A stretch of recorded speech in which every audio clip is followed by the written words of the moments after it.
नमस्कार मित्रों, result clear में आपका स्वागत है। मित्रों, हम लोग देख रहे थे सीटेट जुलाई 2024 के लिए सोशल साइंस, जिसमें हम इतिहास कक्षा 6 का लेकर के चल रहे हैं। आज 5वां अध्याय है। अध्याय का नाम है राज, राजा और एक प्राचीन गणराज। मित्रों, इससे पहले 4 मैं वीडियो ऑलरेडी बना चुका हूं। जो लोग वो वीडियो नहीं देखें, पहले उस वीडियो को देख लीजिए, जिससे आगे आपका कंसेप्ट क्लियर हो। तो मित्रों, आज इस अध्याय में हम सबसे पहले देखेंगे कि कुछ लोग शासक कैसे बने। तो लगभग 50 वर्षों से हम अपने शासकों का चुनाव करते आ रहे हैं। तो मित्रों, आज़ादी के बाद देख रहे हैं कि हम अपने शासक, यानी कह सकते हैं कि जो देश का प्रधानमंत्री है, उसका हम लोग क्या कर रहे हैं, चुनाव कर रहे हैं। करीब 3000 साल पहले कुछ लोग बड़े बड़े यज्ञों को आयोजित कर राजा के रूप में प्रतिष्ठित हो गए। तो मित्रों, लगभग 3000 साल पहले क्या होते थे कि राजा बड़े बड़े यज्ञ करते थे और यज्ञों को आयोजित करके वो राजा बन जाते थे। तो उस यज्ञ में मित्रों हम देखते हैं अश्वमेध यज्ञ के बारे में। इस यज्ञ में एक घोड़ा को राजा के लोगों की देखरेख में स्वतंत्र विचरण के लिए छोड़ दिया जाता था। इस घोड़े को किसी दूसरे राजा ने रोका तो उसे यहाँ अश्वमेध यज्ञ करने वाले राजा से लड़ाई करनी पड़ती थी।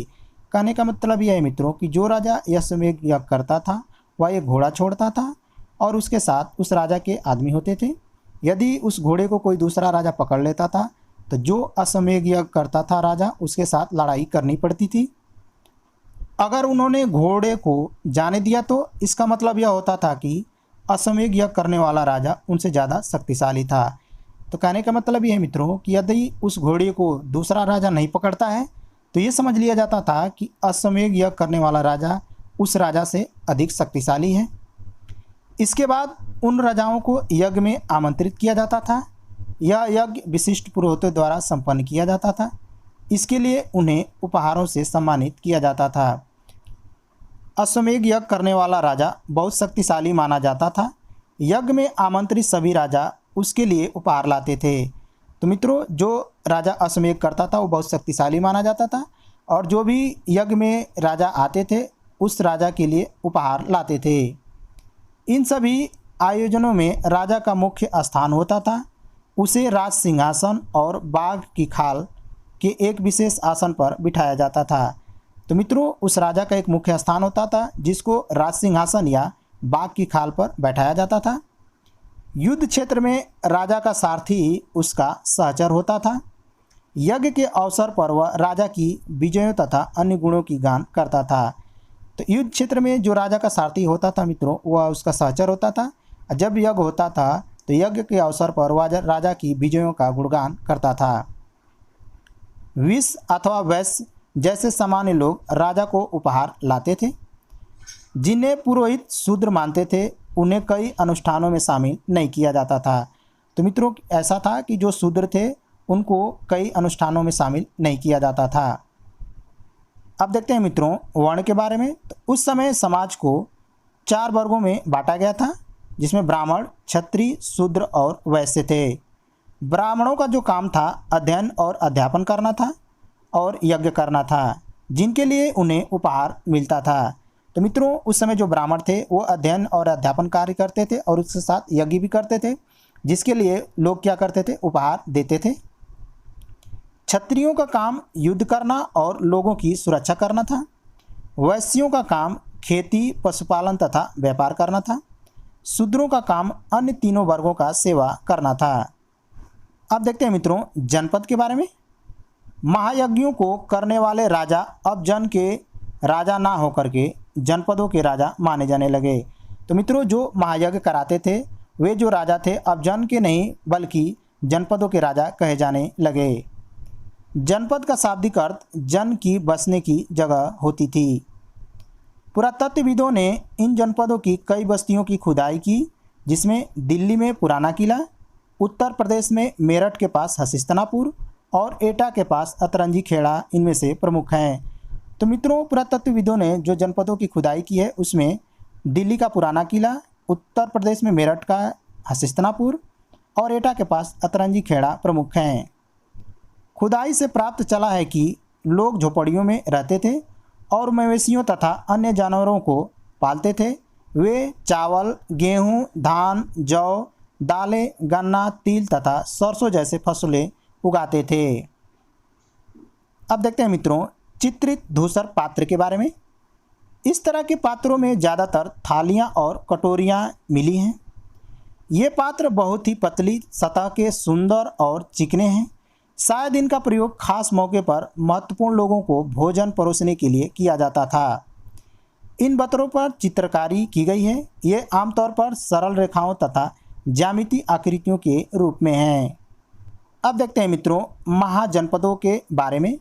करीब 2500 साल पहले कुछ जनपद अत्यधिक महत्वपूर्ण हो गए, जिन्हें महाजनपद कहा गया।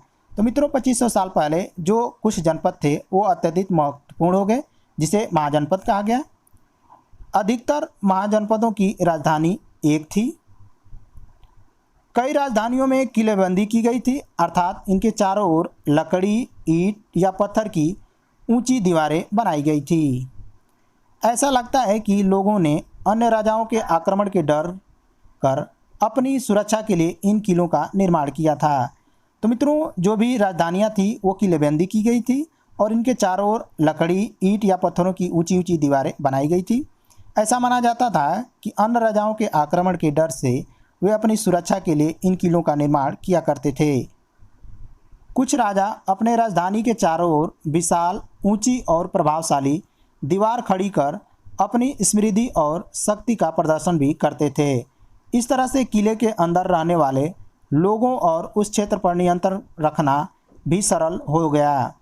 कहने का मतलब ये है मित्रों कि कुछ राजा थे जो अपने राजधानियों के चारों ओर विशाल, ऊंची और प्रभावशाली दीवार खड़ी कर दिए और वे अपने समृद्धि और शक्ति का प्रदर्शन करना चाहते थे कि मतलब कि हमने क्या किया कि चारों तरफ से दीवारें दौड़ा दी हैं, जो एक शक्ति का प्रतीक प्रदर्शित करता था। और इस तरह से किले के अंदर जो भी लोग रहते थे उस पर राजा का पूर्ण नियंत्रण होता था। कौशाम्बी किले की दीवार उत्तर प्रदेश के इलाहाबाद के पास मिली ईंट के दीवार का अवशेष है। इसके एक भाग का निर्माण लगभग 2500 साल पहले हुआ था। अब राजा सेना रखने लगे थे। सिपाहियों को नियमित वेतन देकर पूरे साल रखा जाता था। इनका वेतन संभवतः आज सिक्कों के रूप में दिया जाता था। तो कहने का मतलब यह है मित्रों कि अब जो महाजनपदों के राजा थे अब क्या करने लगे, सिपाही रखने लगे। और जाहिर सी बात है अगर यदि आप सिपाही रखेंगे तो उनको वेतन भी देना पड़ेगा। तो वेतन के रूप में इनको आहत सिक्के दिए जाते थे। अब देखते हैं मित्रों 16 महाजनपद और उनकी राजधानियों के बारे में। तो इधर महाजनपद लिखे गए हैं और इधर उसकी राजधानियाँ हैं। तो अंग की जो राजधानी थी वो चंपा थी। मगध महाजनपद की राजधानी राजगिरी या गिरिब्रज था। काशी महाजनपद की राजधानी वाराणसी थी। वत्स महाजनपद की राजधानी कौशाम्बी थी। वज्जी महाजनपद की राजधानी मिथिला या वैशाली थी। कोसल महाजनपद की राजधानी श्रावस्ती और साकेत थी। अवंती महाजनपद की राजधानी महिष्मती थी। मल्ल महाजनपद की राजधानी कुशीनगर था। पांचाल महाजनपद की राजधानी काम्पील और अहिच्छत्र था। चेदी महाजनपद की राजधानी शक्तिमती था। कुरु महाजनपद की राजधानी इंद्रप्रस्थ था। मत्स्य महाजनपद की राजधानी विराटनगर था। कंबोज महाजनपद की राजधानी हाटक था। सुरसेन महाजनपद की राजधानी मथुरा था। अस्मक महाजनपद की राजधानी पोटील या पोतन था। गांधार महाजनपद की राजधानी तक्षशिला थी। तो मित्रों इसमें एकमात्र महाजनपद था अस्मक, जो दक्षिण भारत के गोदावरी नदी के तट पर स्थित था। अगला पॉइंट देखते हैं कर या टैक्स के बारे में। महाजनपदों के राजा विशाल किला बनवाते थे और बड़ी सेना रखते थे, इसलिए उन्हें प्रचुर संसाधनों की आवश्यकता होती थी। इसके लिए उन्हें कर्मचारियों की भी आवश्यकता होती थी। तो कहने का मतलब ये है मित्रों कि उस समय महाजनपदों के जो राजा थे बड़े बड़े विशाल किले बनवाने लगे, जिसके लिए उन्हें बड़ी सेना रखना आवश्यक हो गया और उसके लिए प्रचुर मात्रा में संसाधन की आवश्यकता भी होगी। उन्होंने इसके लिए कर्मचारियों की भी आवश्यकता होती थी। अतः महाजनपदों के राजा लोगों द्वारा समय समय पर लगाए गए उपहारों पर निर्भर न रहकर अब नियमित रूप से कर वसूलने लगे। तो मित्रों उस समय जो समय समय पर उपहार लोग देते थे, अब उस पर राजा निर्भर नहीं रहा। अब वो क्या कर दिया, नियमित रूप से अपने जनता से कर वसूलने लगा। जिसमें देखते हैं पहला क्या है, फसल पर लगाए गए कर। अब राजा फसलों से जो भी उत्पादन होता था उस पर टैक्स लगा दिया। कारीगरों के ऊपर लगाए गए कर। पशुपालकों को जानवरों या उसके उत्पाद के रूप में कर देना पड़ता था। व्यापारियों को सामान पर कर देना पड़ता था। आखेटकों तथा संग्राहकों को जंगल से प्राप्त वस्तुएं देनी होती थी।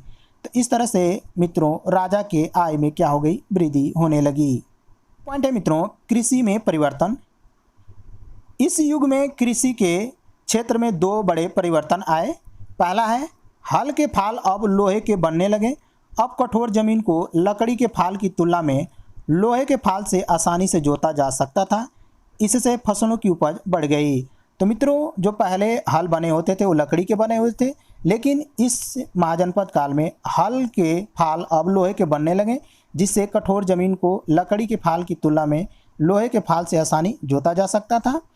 जब जुताई अच्छी होगी तो मित्रों जाहिर सी बात है फसलों की उपज भी क्या होगी, बढ़ेगी।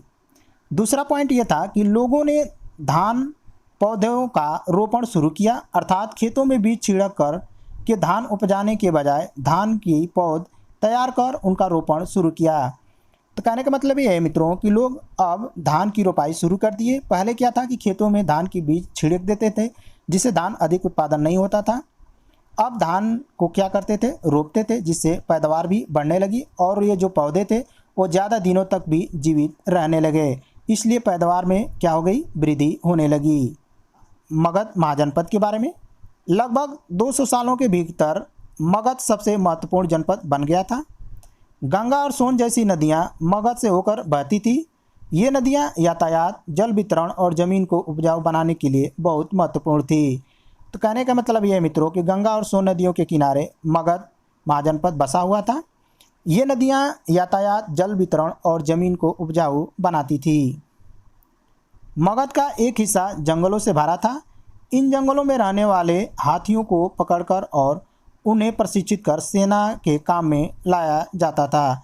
तो मित्रों मगध के पास जो था वो जंगलों से भरा हुआ था और इन जंगलों में बहुत सारी हाथियाँ होती थी। उन हाथियों को पकड़ करके प्रशिक्षित किया जाता था और फिर राजा के साथ जो सेनाएं होती थी उन सेनाओं में उन हाथियों को लेकर के जाते थे।